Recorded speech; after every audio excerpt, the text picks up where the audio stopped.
Welcome in to Speak for Yourself. I am Emmanuel Acho without Marcellus Wiley all week.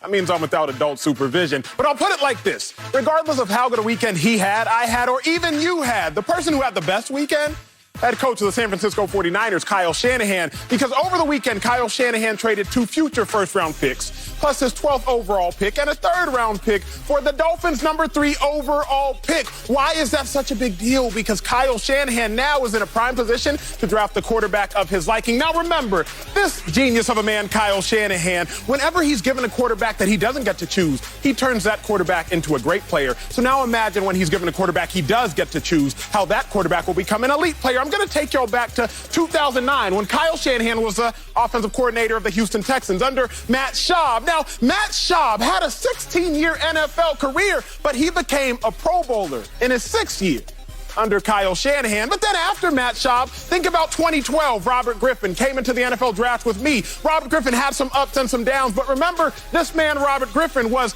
NFL Rookie of the Year over the likes of Andrew Luck under that man. Kyle Shanahan is offensive coordinator. Let's move even further. 2016, Matt Ryan. Matt Ryan had been in the NFL for 9 years up to that point, had some highs, but no higher high than when Kyle Shanahan was his offensive coordinator, because under Kyle Shanahan, Matt Ryan was the NFL MVP. You know, Matt Ryan's been a fringe Hall of Famer. That's the talks. The only reason he's even in that conversation is because of Kyle Shanahan. And we all know about Jimmy G. Now, it looks like Jimmy G's days are numbered, but in his first season with Kyle Shanahan, his first full season, they end up in the Super Bowl. So now it begs the question. Kyle Shanahan was given all these players and made them great.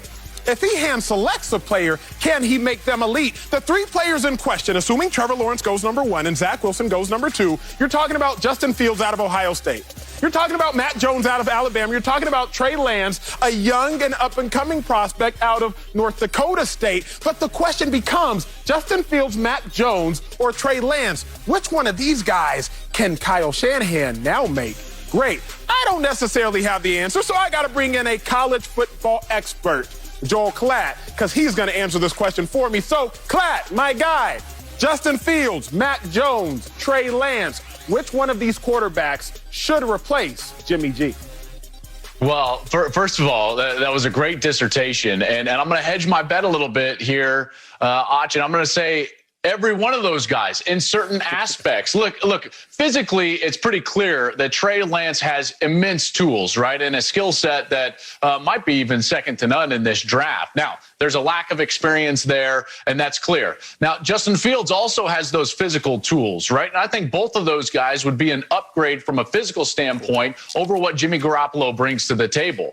But then you look at even further down the list, like efficiency and accuracy, and I think you could easily say that Justin Fields and Mac Jones from Alabama would be an upgrade over Jimmy Garoppolo. Now, I happen to completely agree with you. The fact that Kyle Shanahan now gets to handpick his quarterback, he can go down the vein of Robert Griffin. He can go down the vein of Matt Ryan. I think that that's what you've got here is you've got your choice if you're Kyle Shanahan, and I wouldn't put him past him to take a Mac Jones, because let's remember now, those years with Matt Schaub and then Matt Ryan, what did they excel at? The ability to control the game from the pocket and get the football down the field, in particular with play action pass at times. And that's something that I think Mac Jones would excel at, in particular with his touch and his ability to get the football down the field into the intermediate and deep zones on time and on target. So while every one of these guys would be an upgrade, I wouldn't put it past Kyle Shanahan to go with Mac Jones up there at number 3.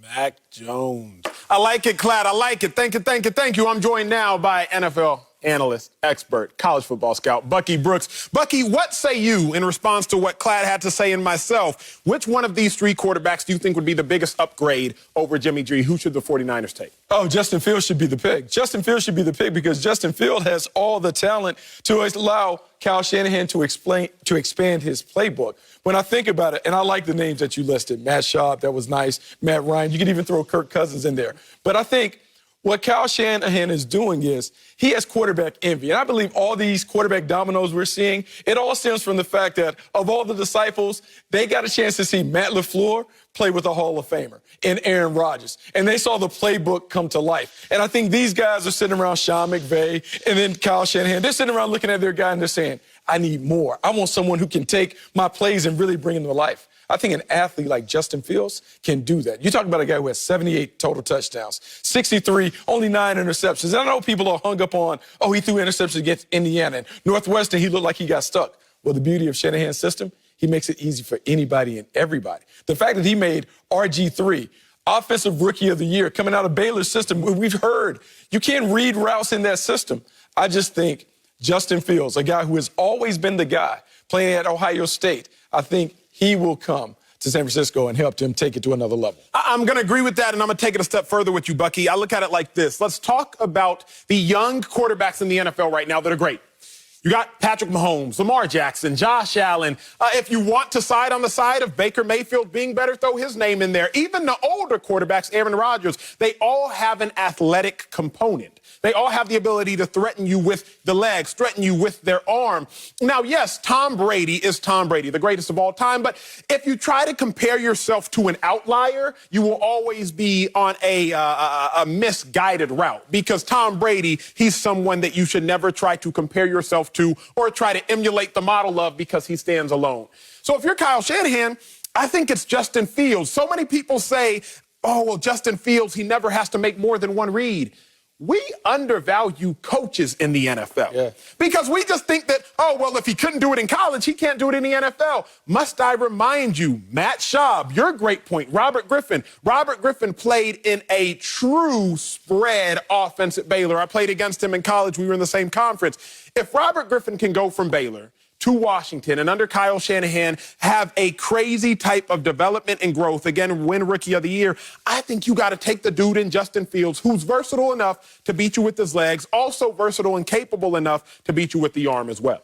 You know, you think about it, I think they're two guys. Because I think Justin Fields and Trey Lance are in the same stratosphere. I think when you look at them physically, 6'3", 235 pounds, guys that can really get it done in a variety of different ways, when you think about what they want to do. Let's go all the way back to the Shanahans. And when the Shanahans actually won Super Bowls, who are the quarterbacks? John Elway, Steve Young, athletic component, big arm. And so Justin Fields, I've already raved about him. But let's talk about Trey Lance because Trey Lance hasn't gotten his due because he played this one game this year where we saw him against Central Arkansas, and it wasn't a great game. But we've also found out that North Dakota State team this year isn't great. It's not the same dominant force that we've seen. And so you take a guy like Trey Lance or Justin Fields, but Trey Lance because he's played in a system where he had to do the protections, the responsibilities, move the lines, play under center, play in the shotgun, do quarterback RPOs and quarterback design runs. I just think both of these guys give Kyle Shanahan more options. And with all the pieces around him, Deebo Samuel, Brandon Ayuk, George Kittle, you talk about an offense that can be very dynamic and confusing to the defense. I agree with that. My question is this, and Klatt, I want to bring you back in for this one, because everyone says, well, the 49ers, they got to the Super Bowl with Jimmy Garoppolo. The Falcons, they got to the Super Bowl with Matt Ryan. Matt Ryan, I think, was a 4.89 guy. Jimmy Garoppolo was like a 4.87 guy. And Matt Jones is a 4.82 guy. So in theory, Kyle Shanahan has already had success with non-runners. But Klatt, let me ask you this based on the tape you've seen of Mac Jones. Do you think that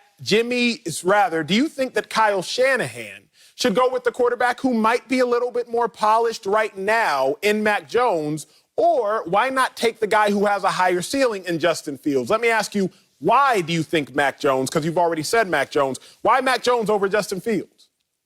Well, I wouldn't put it past him to go with Mac Jones. Now, if the pick was mine, and maybe I should have led with that, if the pick was mine, it would be Justin Fields. I covered him way too much. I saw his greatness firsthand, got to sit with him last year, then obviously did a bunch of Zooms with him this year. I am a big believer in Justin Fields, and I think that Justin Fields gets a bad rap. People say, and you guys have even touched on the fact that, well, he doesn't get past his first read. Well, those people did not watch the Penn State game this year, in which he eviscerated that defense with the second, third, and fourth man in the progression. They didn't watch the Clemson game in the national semifinals where he eviscerated separated that defense with the second, third, fourth, and fifth guy in the progression, looking off safeties, controlling the game and manipulating the defense from the pocket, and then attacking with accuracy and great touch down the field. He threw some of the most pretty and really insane footballs that you've seen in the last couple of years in that semifinal game. And then his athleticism to boot. So if the pick was mine, it would be Justin Fields. Because to answer your question, to go back to your question, why would you take, Mac Jones over Justin Fields? I don't think that you would, because Fields threatens the defense in so many more ways. Every coach understands that. That's why if you give a coach the opportunity to select equal players at the quarterback position, he's always going to go with the guy that has the athleticism to threaten the defense more so than the statue in the back end. Now, I like Mac Jones as well, and I think he's going to be a first-round draft selection. But if Kyle Shanahan is making the pick and he deems them equal from an efficiency and accuracy standpoint, which I think that they could be, then he's going to go with the more mobile guy. And as far as Fields versus Trey Lance, to me, it's not even a question. Trey Lance has not developed yet, and this is a project at best. While he's got all the tools, guys, in his 1 year as a starter with a stacked team at a lower level, he averaged 18 passes per game.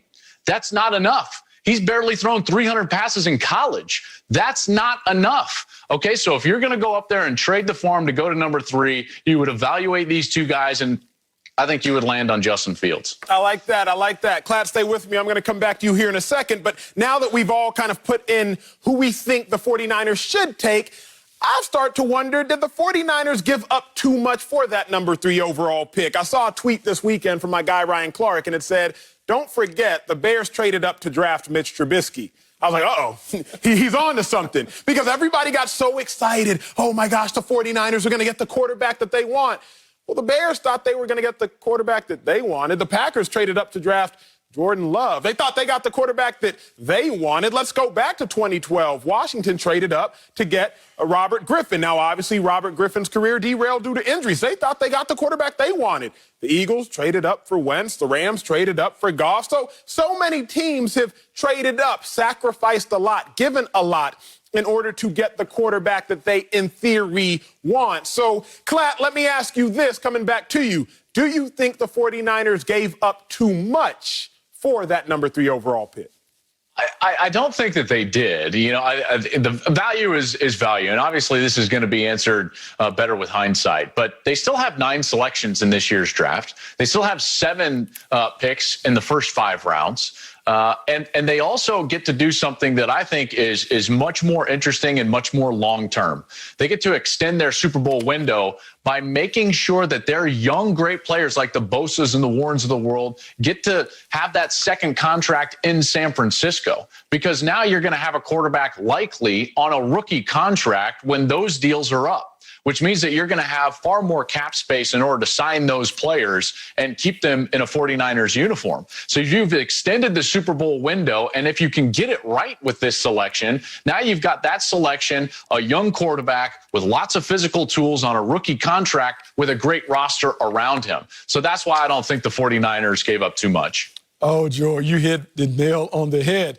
That is really the part of it. When you have an opportunity to get a rookie quarterback, it really enhances your opportunity to be a Super Bowl team. Last in Super Bowls, we've seen 8 teams that have had rookie quarterbacks playing on rookie contracts. That gives you the opportunity to really build a team. And so when I look at this 49ers team, and they've done a great job of drafting, you look at the blue chippers that they have all around, the way that you're able to retain that is to reset the clock by giving the position to a rookie quarterback. And then when it comes to trade value, I think this is really the big part of it.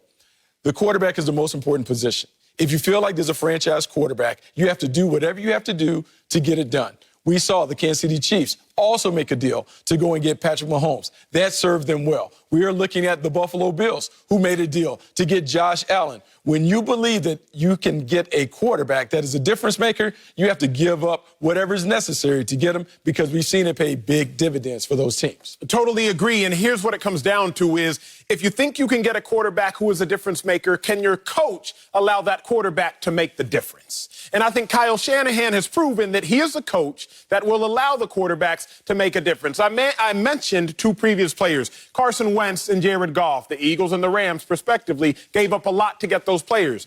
But ask anybody in Philly, Carson Wentz may have flamed out, But was it worth it? Absolutely, because the Eagles not only went to a Super Bowl, they won the Super Bowl. Albeit without Carson Wentz, he still contributed in the regular season. If you ask the Rams, was it worth it? I would assume that Rams management would say yes, because they got to a Super Bowl and had the chance to win a Super Bowl. A Super Bowl is priceless. So yes, you can start naming how many picks a team starts to give up. But if you can get, and if you believe you can acquire the piece that will get you to the dance, that will get you to the Super Bowl, then you can't put a value on that. So time will tell. But for now, Kyle Shanahan and the Niners, winners of the weekend. Coming up at the top of the hour, the Eagles made a big trade, but we'll tell you how safe Jalen Hurts should feel in Philly. But first, the Jets, boy, they got a decision to make at the draft. I'm going to tell you whether we think they'll make the right choice. That's next. Speak for yourself.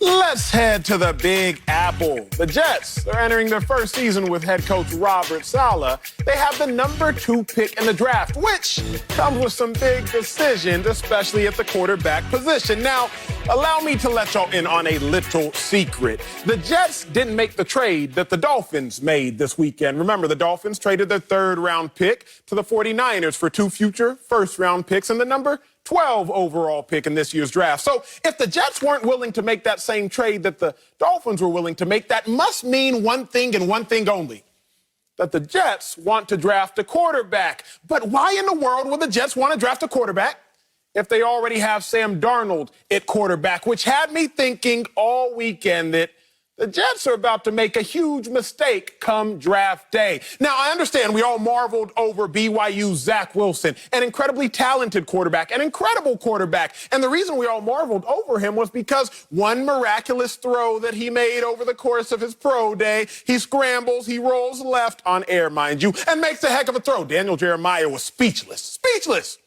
But then I was thinking, haven't we seen Sam Darnold, quarterback for the Jets, make the same throw against the top 3 defense in the National Football League while actually wearing pads? See, the last time you saw a team draft 2 quarterbacks in the top 5 within 4 years, you got to go back to 1966 and 1967. There's a reason it doesn't happen, because it doesn't make sense. Hopefully, the Jets don't make that mistake. Well, I got to bring in my guys, Joel and Bucky. They back with me. So, Bucky, I'm coming to you first. How big a mistake are the Jets about to make on draft day? Oh, they're not making a mistake. They're actually correcting a mistake by taking Zach Wilson. Zach Wilson is an upgrade at the quarterback position over Sam Darnold. And I like Sam Darnold when he was coming out. But at the end of the day, you have to grade the player on how he has played in the National Football League. And we can blame all the pieces around him. We can talk about the head coach and Adam Gase, the lack of weapons on the perimeter.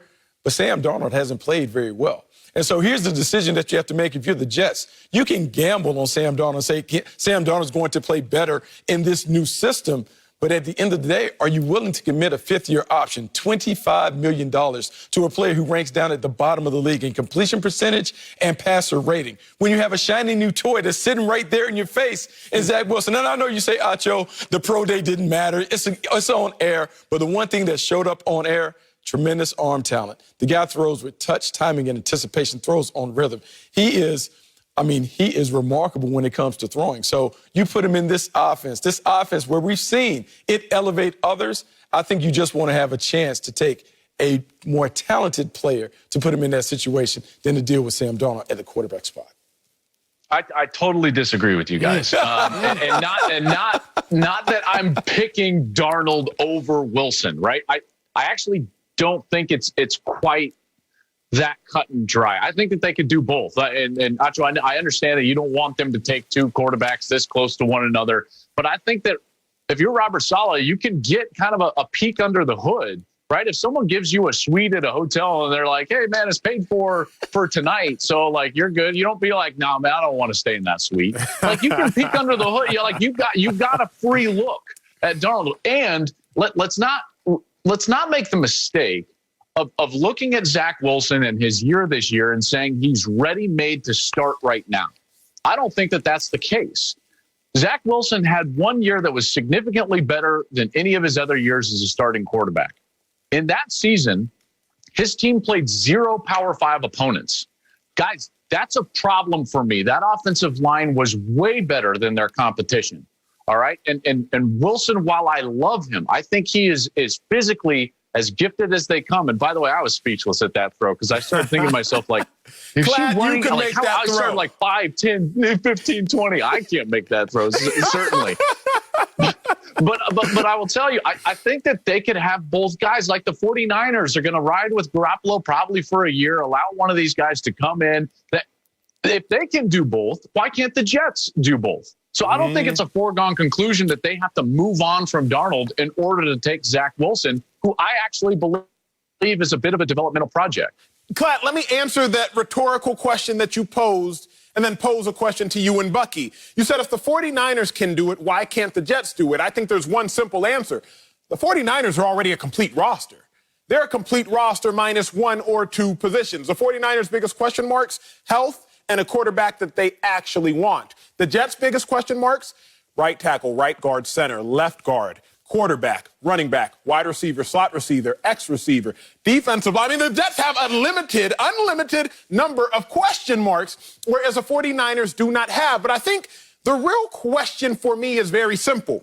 Would you rather have Sam Darnold plus 2 to 3 first-round picks, because you could trade that number 2 overall pick, or would you rather have Zach Wilson and nothing else? And as I look at it, Klatt, as I look at it, Bucky, give me Sam Darnold plus several other first-round picks because of all the other voids. The Jets have no receiver on their roster that has 1,000 yards.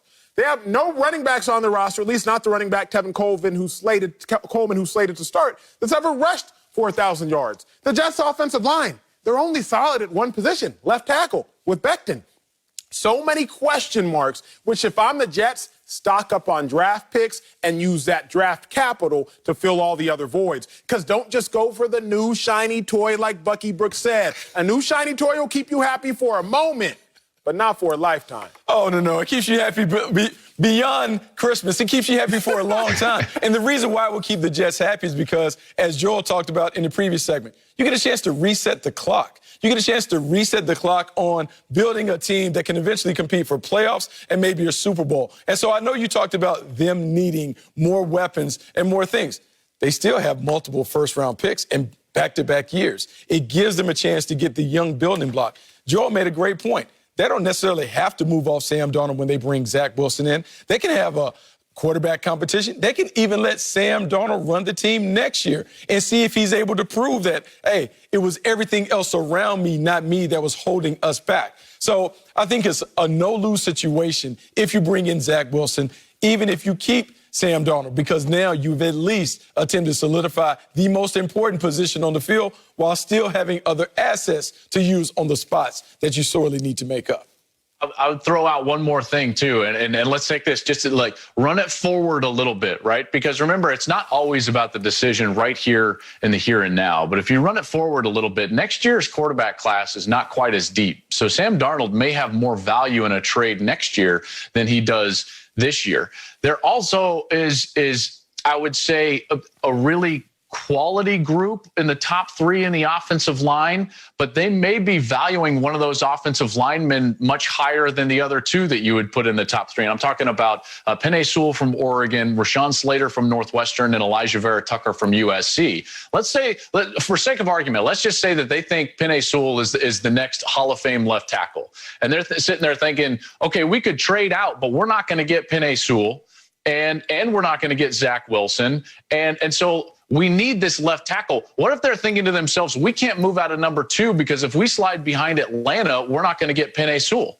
So there's other contributing factors outside of the quarterback position here. And again, I just wanted to point at that draft class next year. You could grab your Zach Wilson right here at number 2, or Sewell, or whoever you wanted to take. And then you could have more trade value for Darnold next year because that class is not quite as strong. Fellas, let me debunk this theory that you all are sitting on. Klatt, you've been on TV for a long time now. I'm not one to count a man's money, but it's safe to say you ain't been broke for a while. Bucky, you've been on air for a while. You played in the league for a long time. It's safe to say you ain't been broke for a while. Now, me, I was up and down on practice squad, okay? I had to figure out how to make ends meet. So I have dealt with brokenness more recently than the 2 of y'all. And what being broke has taught me, and I use broke in perspective, has taught me this. When you broke, you can't afford to not deposit a check. And that's what you two are submitting. Because you're saying you want to sit on the check, which is Zach Wilson. Oh, okay, I got Sam Darnold, but I can also sit on Zach Wilson. We can just see what happens. The Jets are broke right now, figuratively speaking. The Jets roster is broke. They can't afford to sit on a check. They need to deposit any checks that they currently have to get more talent, figuratively speaking, in the account of their roster. So it sounds good to say, well, let's just draft Zach Wilson and sit on Zach Wilson as we also have Sam Darnold. But when you broke, you can't afford to sit on a check. And the Jets roster is broke. The last thing I'll submit, Klatt, because Bucky and I go back and forth on this all the time. Remember what happened in Philadelphia. They drafted Jalen Hurts. Not a big deal. Take him in the second round. Maybe we'll trade up for him. Not a big deal. It's all good. We have Carson Wentz. We'll go to Jalen Hurts when we want. The whole team roster imploded because you got one dude who can't deal with the pressure of having another guy drafted behind him at that position. So if the Jets are going to draft Zach Wilson, you better move on from Sam Darnold because you cannot be broke and be sitting on these checks. I will tell you this. When I was slumming around in buses during minor league baseball, I dreamed of a practice squad salary. I mean, that would have been, I remember one day for spread, they put out mayonnaise sandwiches. So I've been there. When we got our like $800 monthly check, I ran to the bank. So I hear you, right? I hear what you're saying. I don't think that Darnold has been as bad as we think. And to Bucky's point earlier in the conversation, he was put into a completely no-win situation. If you go back and you actually, let's just say if you were evaluating Darnold out of college right now and Wilson out of college right now, I think Darnold would probably come out ahead in that evaluation. So to me, Darnold could be a guy that could have a bit of an ascension in his career if the right pieces are put into place around him, and they've got the draft capital to do that. There's quality offensive linemen there at the top. You know, I get the Wilson love. I really do. But I don't want this to fall into the category of the Jamarcus Russell issue where it's like, or Kyle Bowler, it's like he threw it through the goalpost 60 yards from his knee. Look at this, off-platform pass that he made in pro day, and we all fall in love with that. When really it's not about that. When you're in the pocket, guys, when you're in the refiner's fire, you know what it's about? Really, is the ball on time and on target. Mm-hmm. Period. That's it. And I don't want to move off Darnold quite yet if I'm New York. Plus, it's a free look, like I said. You know, Joel, I think you bring up an interesting point about the free look. It kind of reminds me going all the way back. I mean, we just saw Drew Brees retire, but remember when the Chargers decided to bring in Phillip Rivers and Drew Brees was there and everyone was ready to move on from Drew Brees? Drew Brees responded with a Pro Bowl season. They then kept him another year before he moved on, partially due to injury. And then Phillip Rivers also played very, very well. So this actually could be a win-win situation for the Jets and for Sam Darnold. The system that they're putting in place is one that might be better for him. And then the Jets taking a young quarterback allows them to reset the clock and maybe potentially put a playoff contender in place, maybe in 2023. So this is a situation where the quarterback needs to be drafted, and then you make a decision on what to do with Sam Darnold. I agree with you all on Sam Darnold should not be moved off of just yet. Let's remember, Sam Darnold had a quarterback ruiner in Adam Gase. And prior to Adam Gase, he had Todd Bowles, one of the best defensive minds in football as his head coach, but had yet to prove himself as a head coach. Oh, remember, Sam Darnold's rookie year offensive coordinator, Jeremy Bates, had never been an offensive coordinator in the NFL prior to that. Give Sam Darnold a chance. Coming up, the Nets just added another piece to their superstar team. Come on, KD. We'll tell you if Brooklyn's stacked up lineup will impact KD's legacy. That's next. Speak for yourself.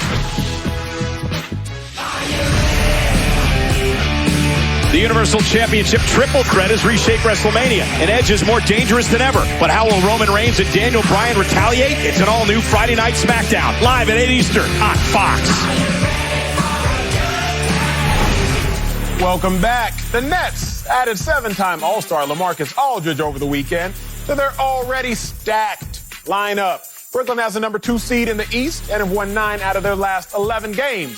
They're doing all this without superstar Kevin Durant. Now, we know the who. They just added LaMarcus Aldridge. I told you that, along with having Blake Griffin on the roster and James Harden joining earlier. So the question is what?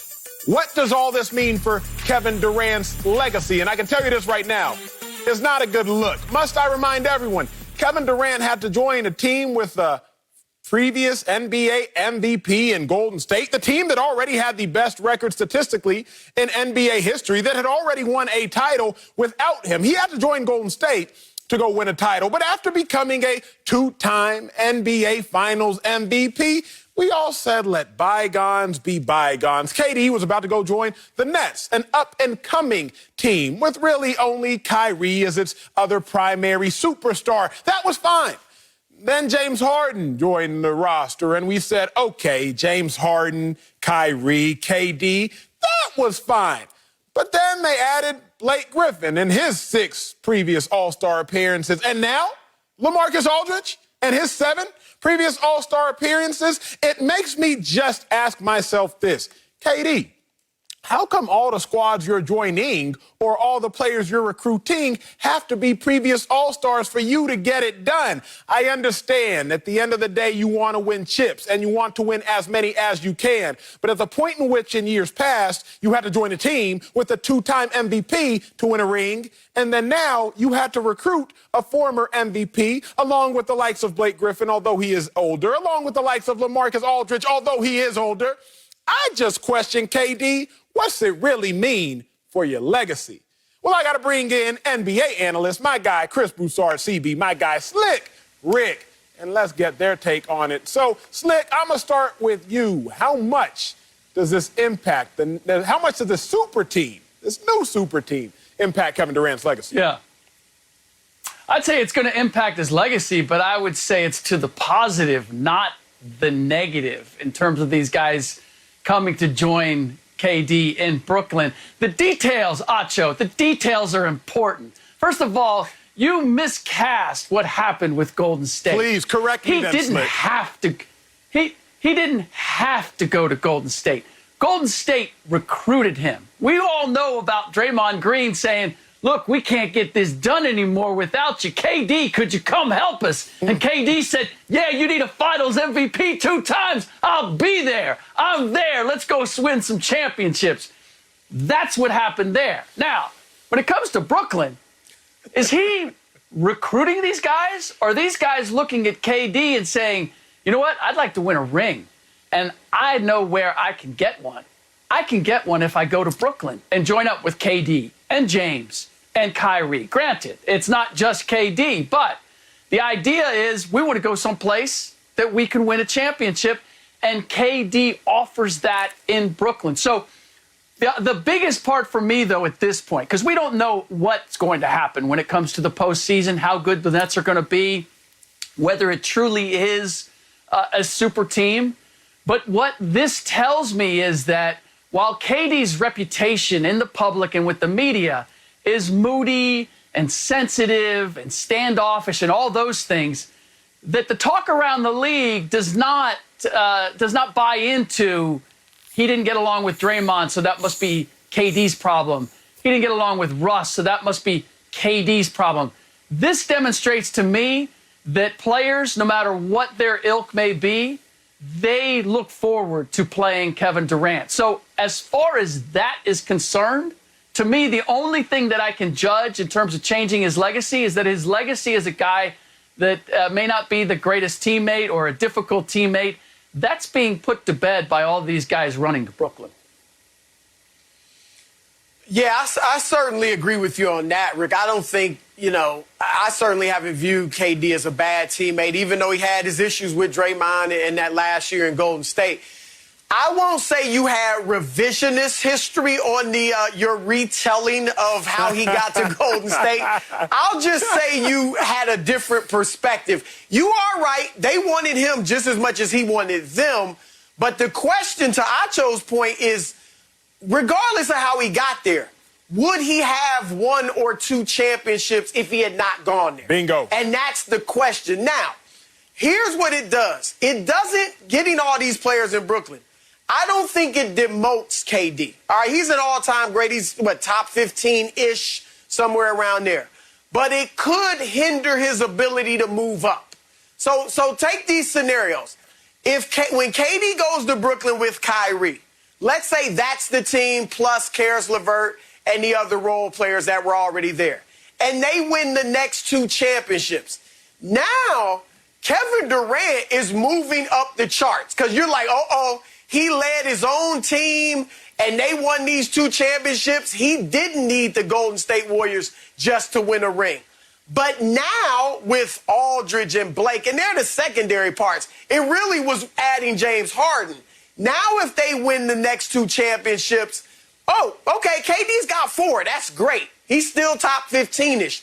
But it hinders him from moving up because he's got all this talent around him. Now, I've said it myself. Larry Bird had plenty of talent, and they went out and added Bill Walton. Magic Johnson and Kareem Abdul-Jabbar had plenty of talent, and they went out and added a Bob McAdoo at one point, drafted a James Worthy with the #1 pick. So everybody, this is not the first time teams have been stacked. Even that Miami Heat team that won a championship in 2012, they went out and added Ray Allen and then won another championship. So this is not the first time. But what also could be hindering KD is his sitting out. And now people are talking about James Harden as an MVP. You've heard Charles Barkley and others say he might be, whether you agree or not, that he might be the best player in the world. Now there is, Harden to me is the engine. And if this is going to work, it is all because of James Harden's playmaking abilities and ability to run the point guard and keep everybody happy. So now we're questioning, is it KD's team or is it Harden's team? Whether they win or not. Now, that'll play out in the playoffs, but this could hinder KD's chance to move up the charts. Fellas, I look at it like this. Kevin Durant is like that hospital that only admits the healthiest of patients, and then it boasts about its health care provided. See, Kevin Durant is joining a Warriors team that was already the best team in the history of the National Basketball Association.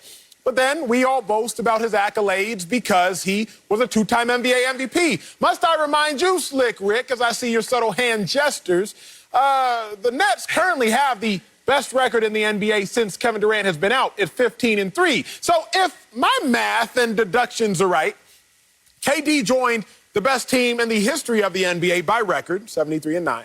And then he's now on a team that actually is currently the best in the NBA without him. To CB's point, it doesn't diminish KD, but it does make you have to ask yourself, do I need to reclassify where I am putting KD? Because if the Nets are literally the best team in the NBA without KD, and the Warriors were already the best team in the NBA history without KD, then I just wonder, where exactly should I put KD? Because as I look at it right now, I don't necessarily think he belongs where we currently have him as such an impactful superstar if the Nets are still just as good without him. Somebody got to make that make sense. Let me make it make sense. This is the mistake that both of you are making. You keep judging Kevin Durant and talking about his legacy, about where things are in the regular season, whether it's what the Golden State Warriors did in the regular season or what the Brooklyn Nets are doing in the regular season. That's not where legacies are made. Giannis Antetokounmpo, arguably, has been the best player, or at least the MVP vote says, has been the best player, the most valuable player the last 2 years. And yet we don't put him in the category of some of the players that we've been talking about when it comes to legacy. He has not established an all-time great legacy yet. Why? Because he hasn't done it in the postseason. So I agree with you. James Harden is having a transcendent regular season. But we know what James Harden, in fact, Acho, I've heard you mention it yourself on this very show about the disappointments that James Harden has delivered us in the postseason. Kyrie Irving has not demonstrated he can be that guy. James, when it comes to Blake and it comes to LA, the names are bigger than the games at this point. if Kevin Durant delivers for the Brooklyn Nets in the postseason, the way he delivered for the Golden State Warriors, who, let's not forget, top regular season record, and then ultimately we're down 3-1 to the Oklahoma City Thunder. And, that Kevin Durant in Oklahoma City. So the regular season performance is not a reflection of who they are or potentially could be in the postseason. That's where Kevin Durant delivered big time for the Golden State Warriors and can still add to his legacy if he does the same for these Brooklyn Nets. He did deliver for Golden State, but I think we'd also admit that it was easier to deliver because you had Steph and Clay and Draymond out there drawing attention, particularly Steph and Clay. And when it was just when KD was the man and it was definitively his team, because I don't think, even though he was the best player in Golden State, we wouldn't call that his team. We were calling it Steph's team, and I think rightly so. But when he had his own team, he didn't win championships. In fact, they blew a 3-1 lead to the Warriors in the Western Conference Finals. So when you look at a Kevin Durant against a Larry Bird, you're going to say, well, Bird was clearly the leader of his championship teams. He was the best player, not only the best player, but the leader in every sense of the word on those teams. That's the question with KD. Now, to your point, Rick, maybe he'll prove that during these playoffs. But if Harden continues to kind of be the man, they're all going to have their numbers.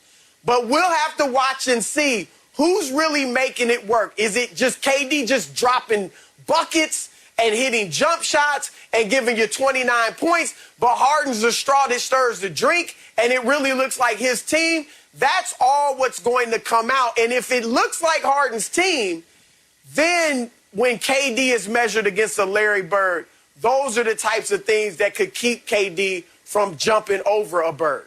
Fellas, this is all I know, and this is what I'm going to leave y'all with. Since 1980, only 4 teams in the NBA have a roster of cumulative 41 All-Star appearances. 03 Lakers, 10-11 Celtics, and the 13-14 Miami Heat. None of those 4 teams won the NBA championship. So maybe it hasn't impacted KD's legacy just yet. But I tell you right now, KD, if y'all keep up that trend, legacy is definitely taking a hit. Appreciate y'all, fellas. Coming up, the Eagles traded back in the draft. We'll tell you how safe their quarterback, Jalen Hurts, should feel in Philly. That's next. Speak for yourself. Wiley borrowed my Bentley and is on vacation this week, but I still got to work. So let's talk about these Eagles. Made a big move, trading the number 6 pick to the Dolphins. Now Philly now has the 12th pick in the draft and could have 3 first-round picks next year. All the moves have put the focus on one man, a starting quarterback, Jalen Hurts, and his status as an Eagle. Now, Jalen, take it from me. From a former Eagle to a current Eagle, I don't know how much you can trust him, and I don't know just how safe you are. As I look at it, the Eagles have the number 6 overall pick, meaning this. They could have drafted Kyle Pitts, a generational talent at tight end, or they could have drafted Jamar Chase. Now, y'all might not remember the name Jamar Chase because we have such recent memories, or rather, we have terrible short-term memories as a collective society. But remember, Jamar Chase was the best receiver on that national champion LSU team. Now, that same team produced a receiver by the name of Justin Jefferson, who was in talks for winning Rookie of the Year, who broke Randy Moss's records. That's the Jamar Chase that the Eagles have now sacrificed the opportunity to draft by trading back. So, Philly, Eagles, if y'all was really trying to do a service to your quarterback, Jalen Hurts, why in the world would you move out of the top 10, move out of safety and security and being able to draft a generational talent to now maybe you can draft a really game-changing type of player at 12, or maybe you can't? I'm not going to get into the weeds of the draft, but the Eagles are probably hoping they can still get Devontae Smith, Heisman winner from Alabama. Maybe they're hoping they can still get Jalen Waddle, speedster wide receiver from Alabama. But what if you can't? Now what? Because you already traded Carson Wentz to the Colts because you proclaimed Jalen Hurts was going to be your guy. You're sitting with Joe Flacco as your backup because you've proclaimed that Jalen Hurts is going to be the guy. But to me, it seems you're setting Jalen Hurts up for failure. Now, my guy, Bucky Brooks, he's safe here. He's back with me. But, Bucky, how safe should Jalen Hurts feel? He should feel great. He should feel great. They ran your guy up out the building. They got Carson Wentz up out the building. They ran him out the building after that horrible year, and they said, we want to restart it with Jalen Hurts. And what they also did is, rather than bring in competition, they're at the number 6 pick. They still were in range to get a quarterback. They said, you know what? We feel good about Jalen Hurts. We're going to trade back. We're going to accumulate another first-round pick in 2022, and we're going to build this thing around Jalen Hurts and let him prove to us that he can do it. Now, they didn't all the way give it to him. He still has to prove it. It reminds me a lot of the Dallas Cowboys and another of your favorite quarterbacks, Dak Prescott. I know how much you love him. So it's about proving it each and every year. And so this team has an opportunity to run it back with this offensive line that should be in place. Andre Dillard comes back. Brandon Brooks comes back. The offensive line is fortified. They're going to add some pieces on defense. And then they're going to hand the ball to Jalen and say, Jalen, let's see what you can do. Because if he does what I expect him to do, he's going to be their franchise quarterback for a long time. And they're also going to have pieces and assets to build around him. Here's my fear, though, Bucky Brooks, and it's so good to have you in person. I don't like disagreeing with you over Zoom and Skype. Oh, you want to go face-to-face? I like face-to-face. Okay. I like face-to-face. Here's my fear. In the NFL, it is impossible to win if you have an insurance policy. What do I mean by that? Let's start with the Eagles' insurance policy. The Eagles now have the potential of having 3 first-round picks next year. Remember what the Niners did just 3 days ago, use 3 first-round picks to move up so that they can draft a quarterback. So the Eagles now leveraged a top-flight pick in order to get more first-round picks, probably so they have the ability to move up in future drafts and draft a quarterback. Now, let's bring this full circle and let's land this plane. In the NFL, you only win when you go all in. Didn't even write that down. Came off the top of my head, Bucky Brooks. The Bucks, they went all in with Tom Brady. No risk it, no biscuit. They won the Super Bowl. The Chiefs, they went all in with Patrick Mahomes that second year. Alex Smith, appreciate your services, but thank you. We're going to ride with Patrick Mahomes. They went all in. Who didn't go all in? The Packers. They didn't go all in on Aaron Rodgers. Instead, used the first-round pick to draft Jordan Love. Now, if we remember, the Packers were a 3rd and 8 away from being in the Super Bowl this year. If you were only 1 play away, I would have to assume you were probably only 1 player away. So you only win when you go all in. The Eagles are not going all in on Jalen Hurts. They have a contingency plan. It's as if they said, you know what? Oh, it's all good. We don't have to sign a prenup. But then they signed a prenup and gave it to the lawyers and have a contingency plan in the event it doesn't work out. This prenup is very simple. Oh, let me get some more first-round picks, Bucky Brooks. So in my opinion, in my experience, based off analysis and analytics, you can only win if you go all in. The Eagles are not going all in on Jalen Hurts, and I think they're setting him up for failure. I actually like that. I just learned something. You can only win if you go all in. And so I feel like the Eagles did that because they got Carson Wentz out of there and they handed it to Jalen Hurts. To me, this is simple. This is like going, because you spend time with the Eagles, so I'm sure you understand about cheesesteaks, right? No doubt. And so what you do is you're standing at the thing and they're asking you, how do you want it? With whiz or without?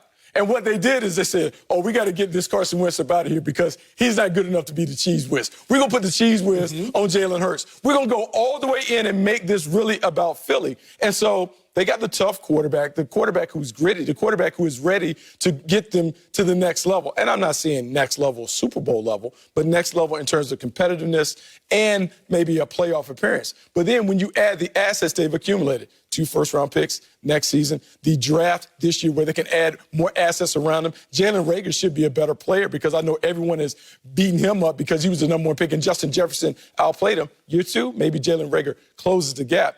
They still have a team that can win, and we saw with Nick Sirianni coming in, a new offense around an established quarterback that we know who's the quarterback. Jalen Hurts, I think Philly is in a great situation because they went all in with Jalen Hurts. But the problem is what you're saying is being undermined by what they're doing. What I mean by that? If they were all in on Jalen Hurts, why in the world would you trade out that number 6 overall pick? Remember, to put this in perspective for y'all that don't study college football, Kyle Pitts, tight end out of Florida, he finished top 10 in the Heisman voting. First tight end to finish top 10 in the Heisman voting in 43 years. Jamar Chase, he was likely to be in the top 10 drafted, a wide receiver out of LSU. He won the Biletnikoff Award. For y'all that don't know, Biletnikoff is the best wide receiver in college football. Let's also put in perspective, Jalen Hurts. Deshaun Jackson ain't there no more, wide receiver for the Eagles. Alshon Jeffrey ain't there no more, wide receiver for the Eagles. Zach Ertz don't want to be there, tight end for the Eagles. Who else do we have that is gone? So all you have left now is really Jalen Reagor and Dallas Goedert. Dallas Goedert, tight end, missed about 5 or 6 games last year. Jalen Reagor completely underwhelmed as the Eagles' first-round pick last year. So if the Eagles are truly all in on Jalen Hurts, and the only way I think that they can actually have success is if they are truly all in, then why did they move out of that number 6 overall pick, and was it worth it? Oh, it absolutely was worth it, and it was worth it because of this. You talked about Kyle Pitts, and I like Kyle Pitts. But you know what's happened the last 2 top 10 tight ends that have come into the league? They haven't done anything spectacular. T.J. Hockenson, Eric Ebron, we're not celebrating those guys. We're not talking about those guys like they're George Kittle or Travis Kelce, no. And so then the wide receivers, even when we look at the wide receivers that have been taken up high, they haven't necessarily balled out. I can make a case that you probably get more value for your wide receivers picking in the 2nd and 3rd round, respectively. Let's just look at Michael Thomas, A.J. Brown, Terry McLaurin. Those guys have balled out at a high level. And so maybe the Eagles are saying, before we can even think about our offense, maybe let's take some of this capital and help our defense. Maybe if our defense is up to snuff, then we can take some of the pressure off Jalen Hurts, because the mistake that the Eagles made with Carson Wentz, they put too much on his plate. They asked him to throw it 35 to 40 times a game. Maybe they figure out with Jalen Hurts, less is more if we build a better team around it. Oh, man. Well, now, obviously, as I'm partial to Carson Wentz, I'm not going to show my bias right now, although I always like to. Now it just makes me wonder, the same things that the Eagles weren't doing to support Carson Wentz, if you're telling me that, yeah, they didn't need to put so much in Carson Wentz's hands, now they're going to try to do with Jalen Hurts. But when I look at it, man, you look at the teams that won last year in the NFC, the Buccaneers and all the help they had, Gronkowski, Antonio Brown, Chris Godwin, Mike Evans, Leonard Fournette, Ronald Jones. You look at the flip side, the AFC, Travis Kelce, Tyreek Hill, Mecole Hardman, the list goes on and on.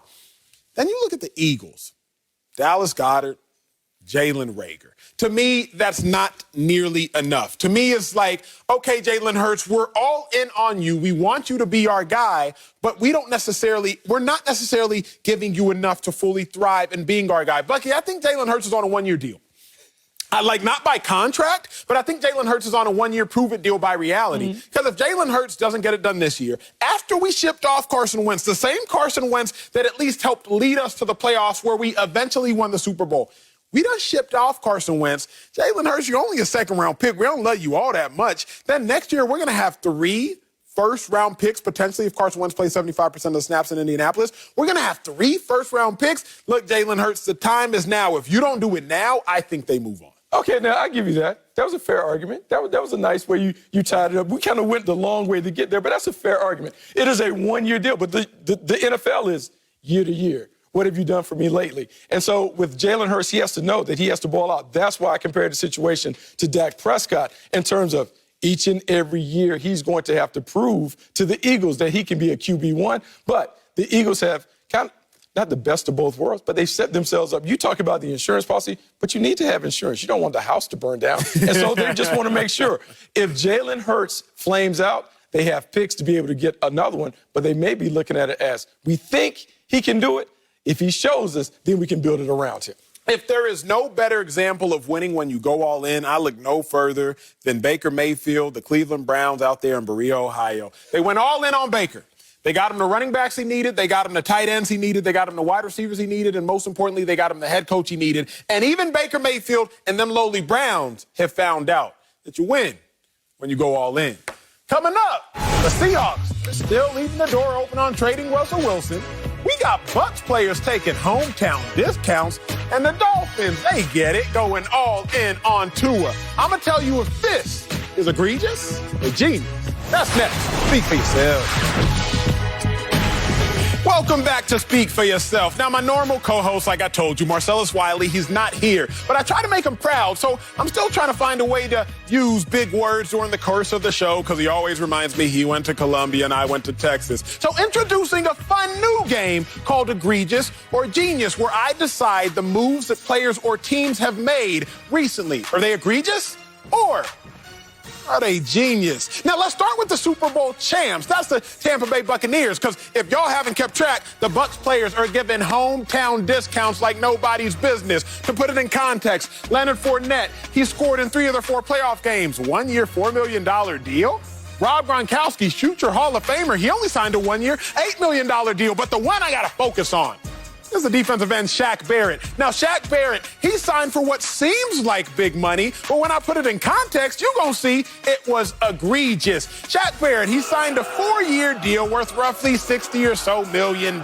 Seems like a lot, right? But put it in context of one man, DeMarcus Lawrence. Now, hometown discount at its finest. Shaq Barrett, 4 years, $68 million, 34 guaranteed. He had 27 and a half sacks in his 2 previous seasons. On the flip side, DeMarcus Lawrence, he signed a 5-year, $105 million deal just 2 years back, $65 million guaranteed. And in his 2 previous seasons, he had 25 sacks combined. Shaq Barrett, you telling me that you were a better player than DeMarcus Lawrence before you signed your deal, and he signed for more or just as much guaranteed money as your whole contract? I understand wanting to win a Super Bowl, but Shaq, you already won one with the Broncos and another with the Bucs just last year. Hometown discounts for the Bucs? That, to me, is egregious. Now, let's keep it moving, talking egregious or genius. How about the Dolphins and Tua? Y'all heard me last block. I said you can only win if you go all in. The Dolphins have chosen to go all in on Tua, and I think that is genius. Let's talk about the why.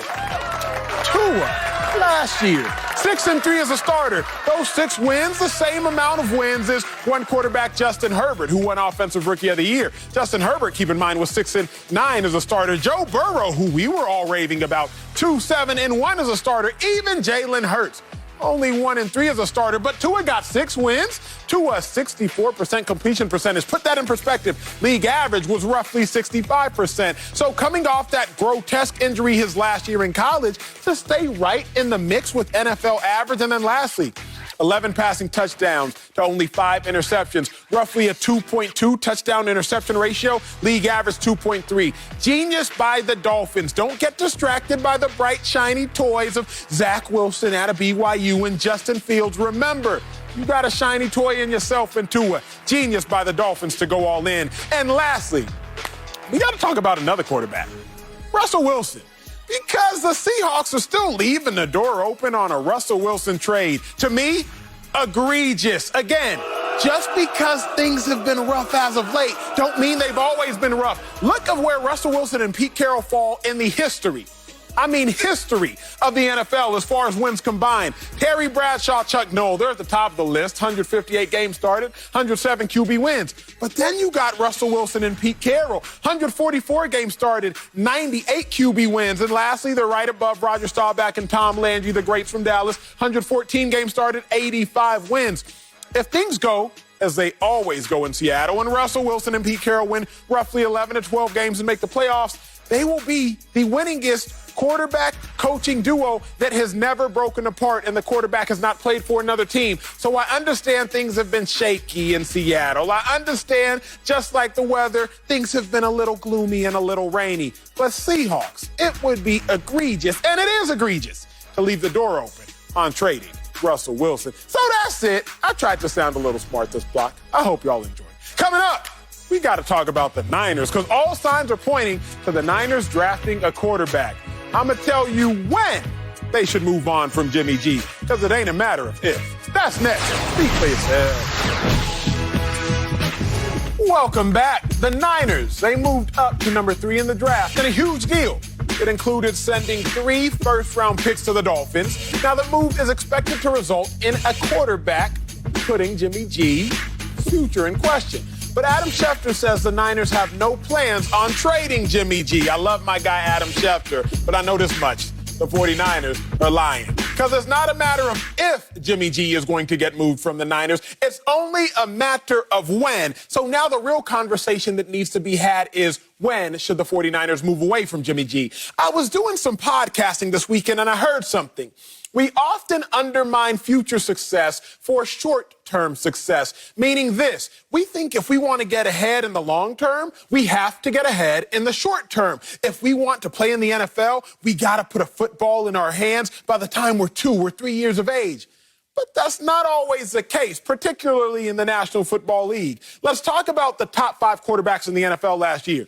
Tom Brady, Patrick Mahomes, Deshaun Watson, Josh Allen, Lamar Jackson. Say what you will, but any one of those 4 of the top 5 quarterbacks last year, they didn't start their first game in the NFL. Remember Aaron Rodgers, he sat for quite some time. Tom Brady, we all know his story. He sat for a while. Patrick Mahomes, he sat behind Alex Smith. Deshaun Watson, he wasn't even the starter slated to go into week 1. He replaced his starter at halftime. So we've actually now realized, based on looking at the greats in the current NFL, that if you want to have long-term success, don't be bamboozled. Don't be fooled, Niners. You don't necessarily need an imminent short-term rookie head start. So for me, when should Jimmy G be moved? No sooner than the trade deadline this year. Let Jimmy G groom whatever young quarterback you draft, San Francisco 49ers, and realize that long-term success does not directly correlate to short-term success. Long-term success, it stands alone. Don't be in a rush to move on from Jimmy G.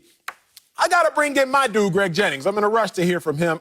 Greg, good to see you get dressed for the show today. But Bucky, you up first. When should the Niners move on from Jimmy G? 2022, this is a situation where Jimmy Garoppolo is going to serve as a bridge to the future for the 49ers. You have him. He's already in place. You know that you can win with Jimmy Garoppolo. You've won a ton of games with Jimmy Garoppolo. What you're doing now is resetting the clock on the future with a young quarterback coming in.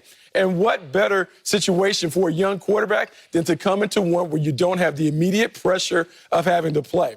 Kyle Shanahan has said, like he and John Lynch have said, there's a plan in place for Jimmy Garoppolo. They know that they can win with Jimmy Garoppolo. They just also want to prepare for the future. So, Acho, I know you don't like insurance, but this is insurance for their future. They now have an opportunity to win a Super Bowl with Jimmy Garoppolo and move on and hand the keys of the franchise to a new quarterback.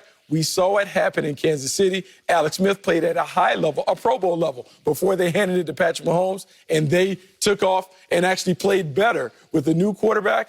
This is the 49ers following that blueprint. They're just doing it with Jimmy G in mind. I agree with you, Bucky. I don't know if it'll wait all the way to 2022. However, this is a bridge. This is an opportunity for the 49ers to have the best of both worlds, to get what they would look at as their future quarterback, and then to also have an individual who you know can provide you the success right now immediately. And that's what this is all about.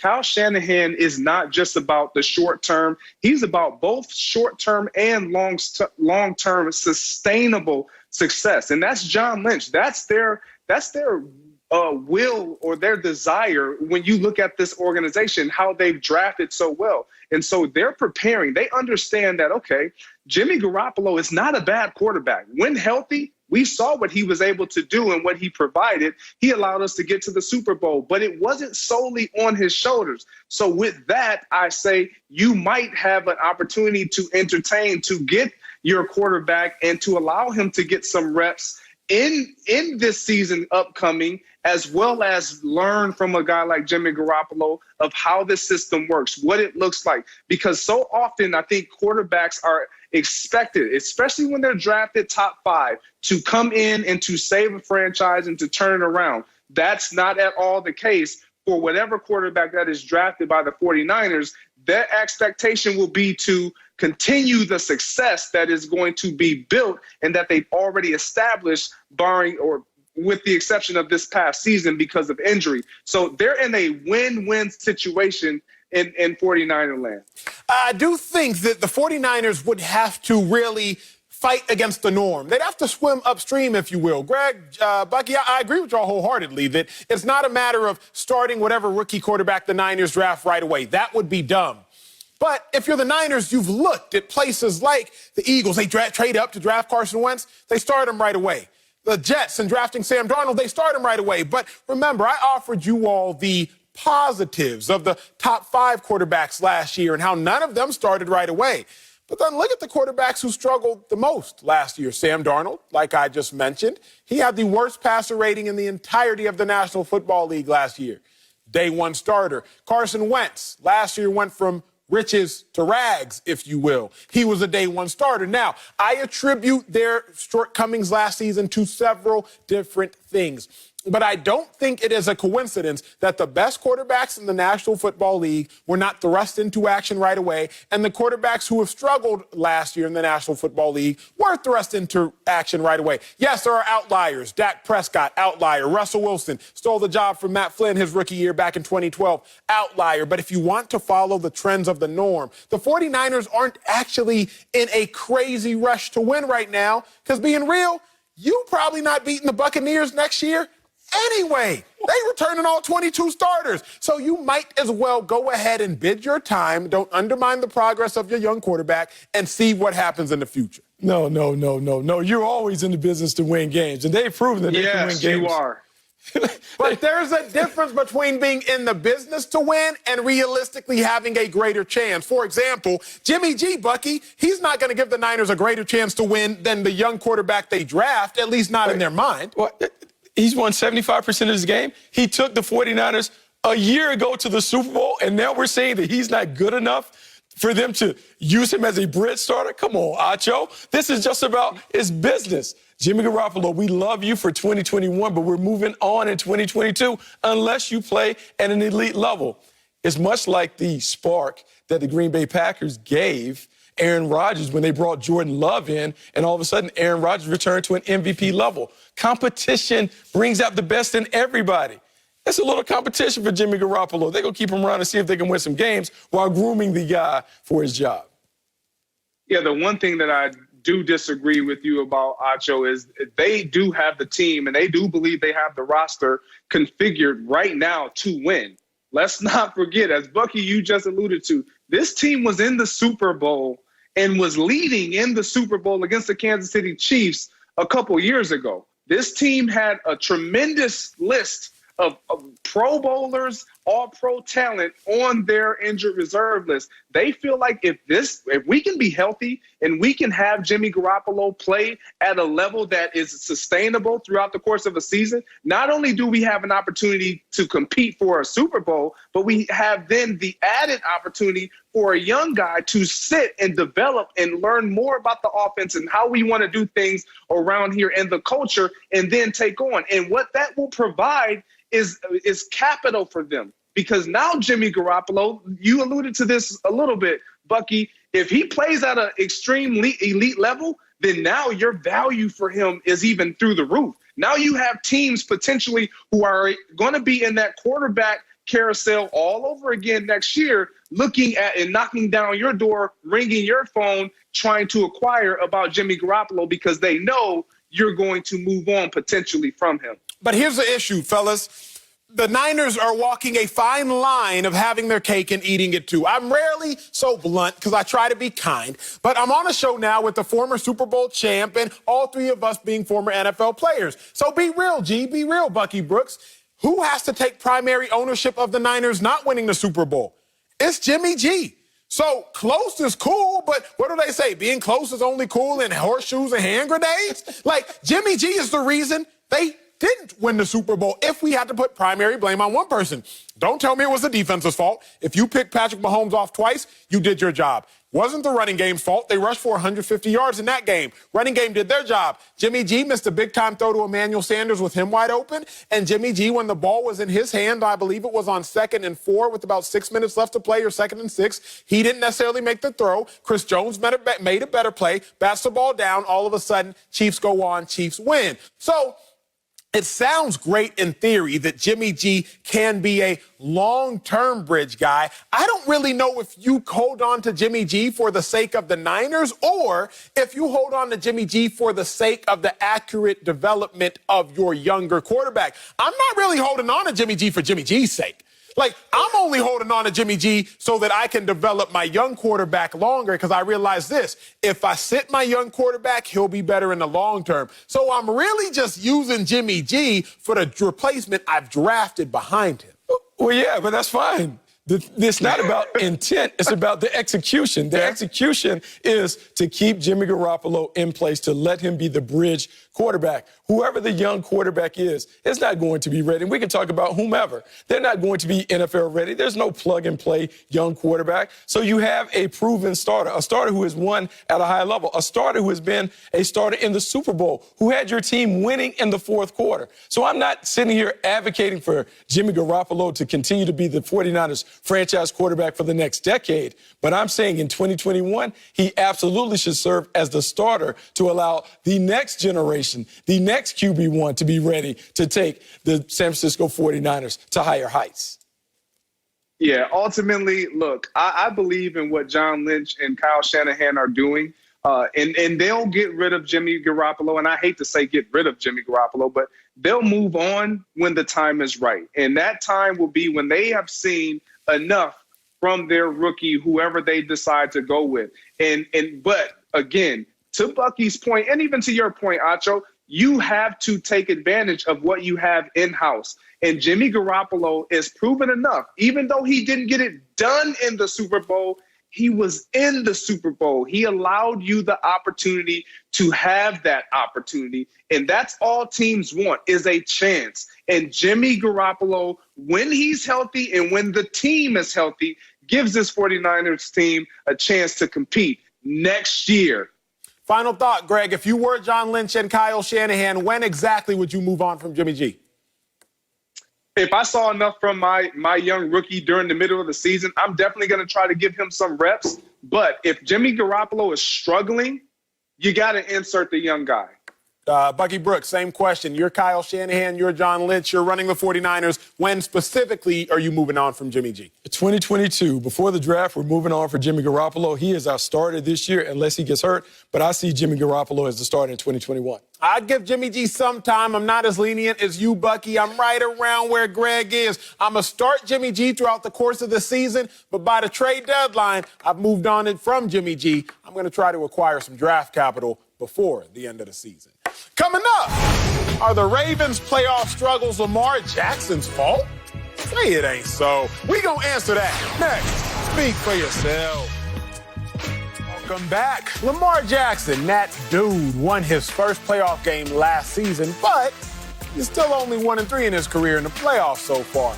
Now, Ravens legend Ray Lewis thinks Lamar can absolutely win a Super Bowl.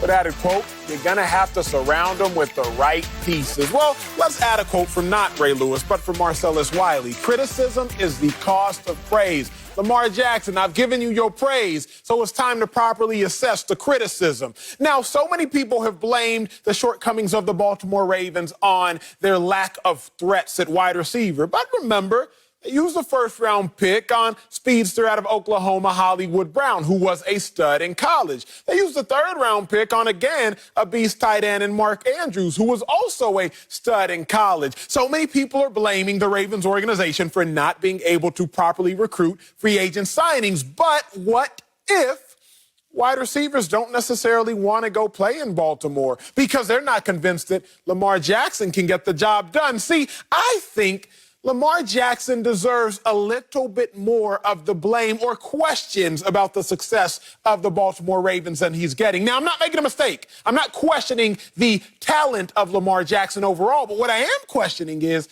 can Lamar Jackson actually get it done come playoff time? Remember, Lamar Jackson threw no touchdown passes collectively in the 2 playoff games this year. Remember, Lamar Jackson only threw 1 touchdown pass in the playoffs last year. Remember, Lamar Jackson's passer rating is declining in the playoffs each of the last 3 seasons. What does Lamar Jackson do well?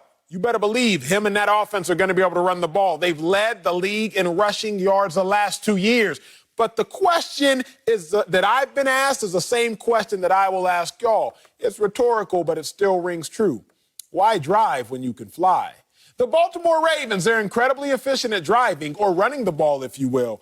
But come to playoffs, it's time to fly and fly high. You see it with the Tampa Bay Bucks this year, and you surely saw it with the Chiefs last year. Greg Jennings is back with us. Bucky, you up first, though. How much is Lamar Jackson to blame for the Ravens' playoff struggles? Just a little bit. Open up the hand a little bit. Just a little bit. Just a little bit. Look, he's played at the MVP level, but before we can even think about fully evaluating the quarterback, we have to say, who is he throwing to? Because when I look at the best young quarterbacks in this league, one common denominator stands out. They have veteran playmakers on the outside. When I think about the jump that Josh Allen made this year, man, it wasn't a coincidence that Stephon Diggs came over and really boosted that passing game. When I look at Patrick Mahomes and how he is throwing the ball all over the yard, playing at an MVP level and winning a Super Bowl, it certainly helps when you have Tyreek Hill and Travis Kelce.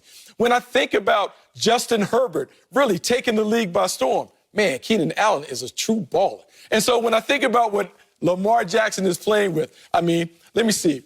If I was playing quarterback and I had my choose and I had an older Des Bryant, I had Willie Snead, I had Hollywood Brown, certainly I would raise my game because those playmakers are going to make the game easy for me.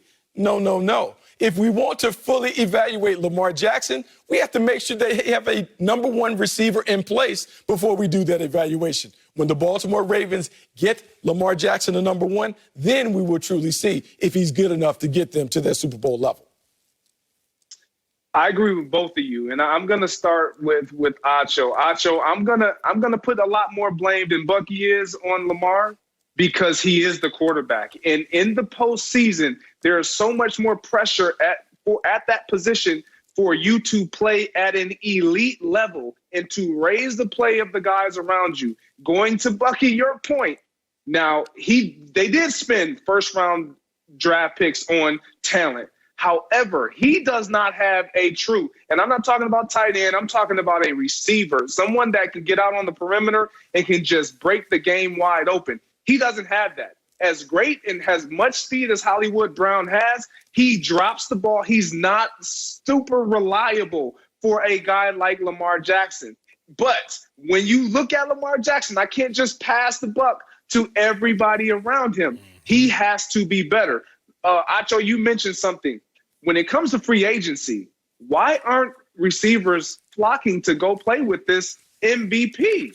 It's because as a receiver, you want someone who you know without doubt is going to be able to get you the ball. I don't believe that any receiver in this league thinks that Lamar Jackson can't throw the ball, but they question, can he be consistent at throwing the ball accurately and efficiently? That's why you don't see guys flocking to the Ravens, wanting to play with this MVP, all-star, elite talent of an individual in Lamar Jackson. Greg Jennings, you are a Super Bowl champion, several thousand-yard seasons, several contracts. You did it at the highest level for a long time. Is Greg Jennings without Aaron Rodgers?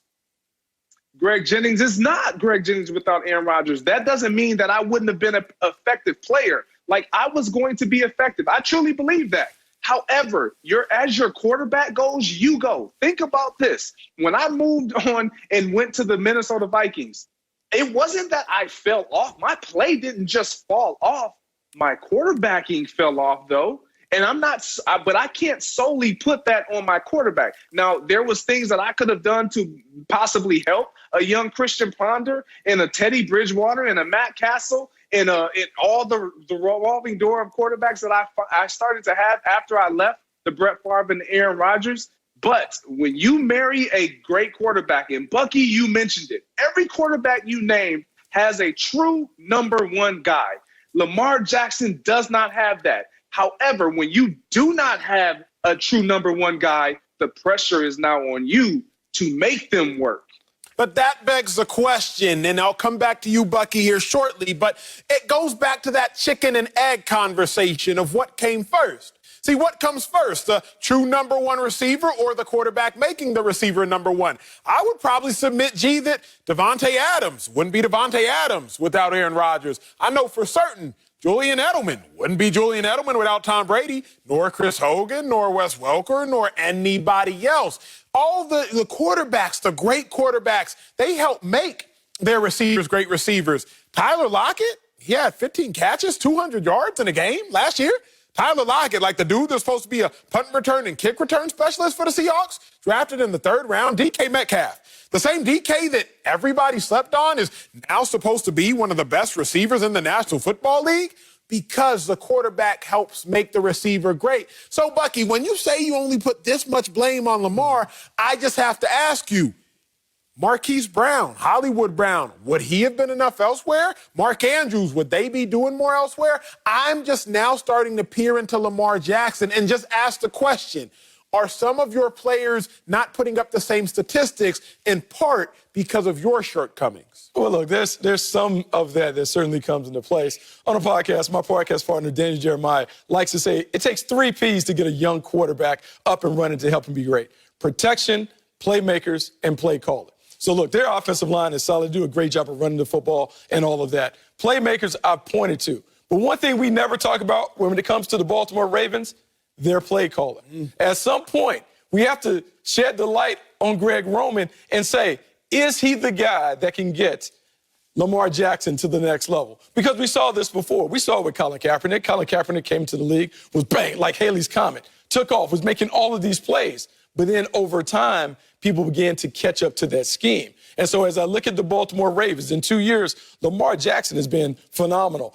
They've won 31 games and only lost 7. He's played at an MVP level. But now, can Greg Roman evolve the scheme while still playing to Lamar Jackson's strengths to help them get to the next level? So in the postseason, yes, it's about players, but it's also about tactics. But it's about play callers. Let's go here, Bucky. Let's go here, Greg, because this is a conversation I don't think is had enough on sports television. We all put it on Greg Roman, and I get that. Greg Roman, offensive coordinator, let's put it on him. But if you were to run a zone read type of offense with Tom Brady, your eyebrows would raise. So if you were to now run a drop back, throw the ball 50 times a game with Lamar Jackson, your eyebrows should equally raise. Greg Roman cultivates the offense to accentuate Lamar Jackson's skill set. That's what he does. Just like Patrick Mahomes, his offense is cultivated by Andy Reid to accentuate his skill set. So are we justly adequate? Are we justly distributing the proper channels of blame when, in fact, Bucky, I'm like, no, Greg Roman's had the top rushing offense the last 2 years. He also has the top rushing quarterback the game of football has ever seen and likely will ever see. So I don't know if I'm going to now sit back and say, you know what, Greg Roman, y'all need to pass the ball more.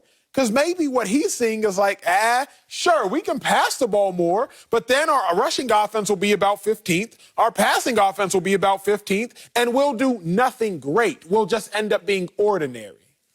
Well, for me, I think you have to put some of the blame, like Bucky said, on Greg Roman as a play caller, but only so much can go on him because ultimately we're not in that locker room. We're not within those walls. And so we don't know if Lamar Jackson is saying, I want to throw the ball, keep me in the pocket.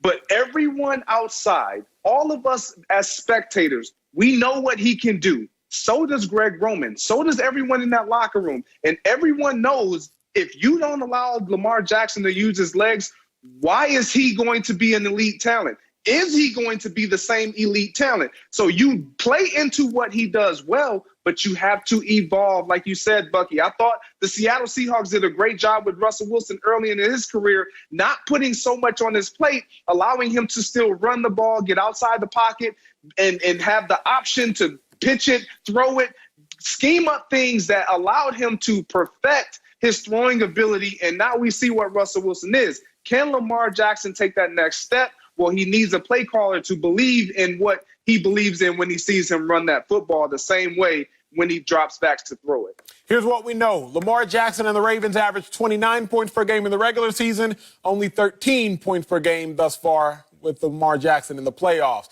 Whether Greg Roman or Lamar Jackson, that's not enough to get it done. Coming up, let's figure out if Andre Drummond is enough for the Lakers to get it done, because they just added that big piece, and I'm going to tell you how big an impact Drummond will have in L.A. That's next. Be face hell. Welcome back. The Lakers added two-time All-Star Andre Drummond to their roster over the weekend. Boy, did they need that. Drummond is joining the Lakers team that has won back-to-back games after losing 4 in a row without LeBron and AD. Head coach Frank Vogel had nothing but praise for the new acquisition Drummond. Y'all take a listen. We're all thrilled to add Andre Drummond, a player of his caliber, to our team. I think he's going to give us a big lift in the immediate future. And then obviously, when we get going, he's just one of those guys who can dominate the game on both sides of the ball. And, his physicality is something you have to count for. I think our team got a lot better. Yeah, y'all did get a lot better, and boy, did y'all need it. as a LeBron fan and thus a resident Lakers fan, this impact Andre Drummond, the impact he will make, will be huge. Since his rookie year, he's averaging 15 and 15 from the floor. Now, why is that so important for the Lakers? Primarily because finally you got somebody who can do the dirty work in the paint. For his career, shooting 54% from the field, although this season it's slouched to just 48%. So if I'm the Lakers and I realize I don't necessarily need to thrive without AD and without LeBron, I just need to survive without AD and without LeBron. Andre Drummond looks like a small life raft. He will at least help you scale downward more slowly than the pace you were scaling downward at. My only question is this. When was the last time Andre Drummond won a meaningful game? 0-8 in his career in the NBA in the playoffs. 0-1 in the NCAA when he was at UConn in the NCAA tournament. So the big question for me is he ready for the bright lights? Because the lights will always be bright as long as you are playing in LA with LeBron James and AD. But is it an impact? Will he make an impact, a necessary impact? There's no doubt about that. But I got to bring in my guy, Slick Rick, to find out, Slick, just how big an impact do you expect Drummond to make on these Lakers? Not a very big impact. And I have to say this, Acho, this is what I appreciate about you. You are a Lakers fan, our resident Lakers fan. But unlike most Lakers fans, there's a certain amount of realist in you. You recognize that everything that turns to purple and gold doesn't necessarily remain purple and gold or achieve gold in the end. And that's the issue here. In the short term, look, I know what they're trying to do. They're trying to get big again. They're trying to recreate what they had with Dwight Howard and JaVale McGee last year. Marc Gasol has not turned out. Marc Gasol and Montrezl Harrell has not turned out to be that. They thought that was actually going to be an upgrade. So let's go get another big body in Andre Drummond. And the optics look fairly good when you start looking at statistics. But to your point, the playoff experience, both Dwight Howard had basically led a team to the finals. JaVale McGee had been a champion in Golden State twice over before he came. Like, they had postseason experience, and they also had the experience of having to be role players more recently. That's the big shift that Andre Drummond has to make here. His usage rate in Cleveland earlier this year, I was amazed to see this. They were running more plays through him in Cleveland at the beginning of this year than they had at any time prior in his entire career. So he's not used to being a role player. And if he's going to be playing with LeBron and AD when it really matters, that's what he's going to have to do, and he's going to have to be uber efficient doing it. That is a huge jump to go from being a guy who's touching the ball all the time, can make some mistakes, still get his numbers, as opposed to you're coming in and you're playing maybe 15, 16, tops 20 minutes, and you have to be super effective in those 15, 20 minutes. That's why I question just how much of an impact he's going to have in the big picture. Short term certainly helps to have another body, another accomplished body out there helping them. In the big picture, I just don't see it. But Slick, very quickly, with the addition of Andre Drummond, knowing that teams like the Jazz have Gobert, knowing that teams like the Nuggets have the Joker, in your in your mind, very quickly, does Andre Drummond make the Lakers once again Western Conference champions? I don't. He's not going to be the reason. Does he help in some of those matchups? Yes, but the Lakers right now, for me, and I think we saw it in the bubble too, is that when they were at their best, Anthony Davis was at center. They were playing small. And I believe that's the way they have to play with this particular roster in order to be their best. I just don't. I mean, Andre Drummond doesn't shoot free throws well. His offense isn't where it's been in the past. I just don't see him being that factor. He can help in spots, but to me, it's going to be Anthony Davis at the 5, LeBron James at the .4, and let's see how far they go. I hear you, Slick. Well, Andre Drummond, I don't care about the purple. I just need you to help turn the Lakers into gold real quick. The Nets added LaMarcus Aldridge, and it brought out some criticism on social media towards Kevin Durant. One fan said, quote, I see you really can't lead a team on your own, close quote. KD responded saying, quote, I'll never be able to do anything that I really want to do on earth by myself, close quote. Now, come on, KD. I'm tired of all the hyperbole. You'll never be able to do anything you really want to in this life on your own.